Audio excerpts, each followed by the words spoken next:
Let me tell you a quiet truth about some people you meet in adulthood. They speak softly. They walk lightly. They enter rooms as if they are apologizing for taking space. Nothing about them demands attention, and yet, something about them feels deeply, painfully human. These are the adults who grew up invisible, not abandoned, not mistreated, simply unseen.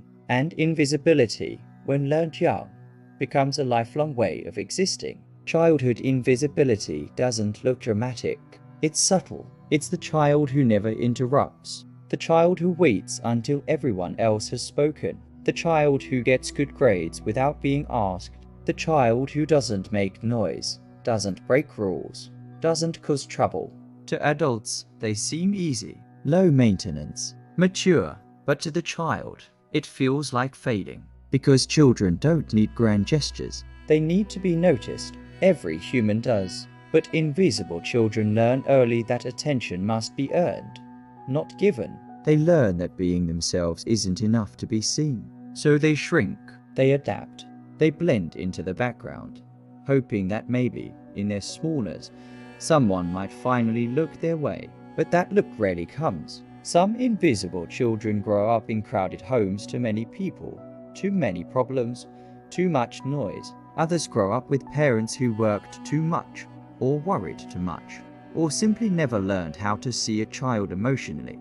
And some become invisible simply because they were quiet by nature in a world that rewards loudness. The result is the same: a child who learns to disappear. Invisible children become master observers. They study body language. They watch conversations from the sidelines. They feel the emotional temperature of the room more than they feel their own needs. And because they learn to read others so well, people often assume they're fine. Quietness, after all, is easy to misinterpret as calm. But invisibility is not calm.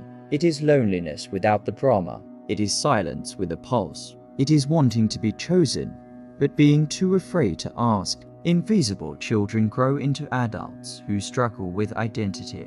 Not because they don't have one, but because it was never reflected back to them. You only learn who you are when someone mirrors you. When someone says, "I see you, I hear you, I recognize you."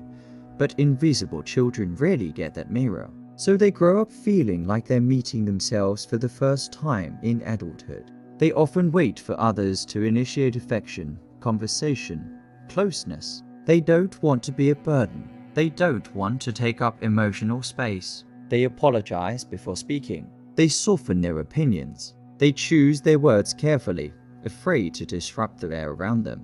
And deep down, they ask themselves a quiet question: if no one notices me, do I matter? But here's the paradox.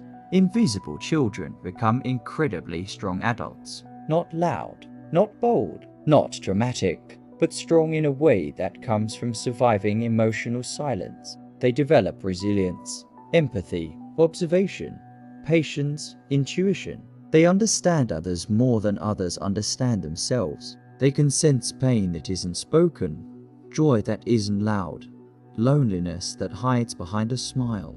They become the people others rely on, yet rarely the people others check on. And that is the wound: being needed but not nurtured, being helpful but not held, being present but not perceived. Invisible children grow into adults who feel guilty asking for anything. Affection feels like a gift, not a right. Attention feels like pressure. Being chosen feels unfamiliar. And real love can feel overwhelming because it requires being seen. And visibility was always dangerous ground. But invisibility is not permanent. It's learned, which means it can be unlearned. Some adults break the pattern when they meet someone who actually sees them. Someone who listens when they speak softly. Someone who notices when they're quiet. Someone who asks, "Are you sure you're okay?"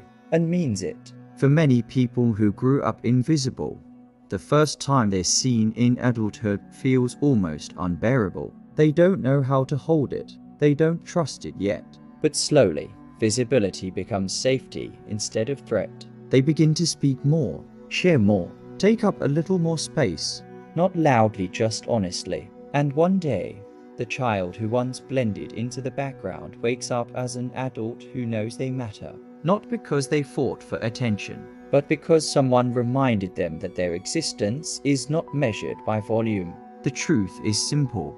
Invisible children were never unimportant. They were simply unnoticed, and when the world finally sees them even gently, they bloom in ways they never thought possible. Because being seen is not about being loud, it's about being recognized. And every invisible child deserves that moment, the moment where they realize they were never meant to disappear.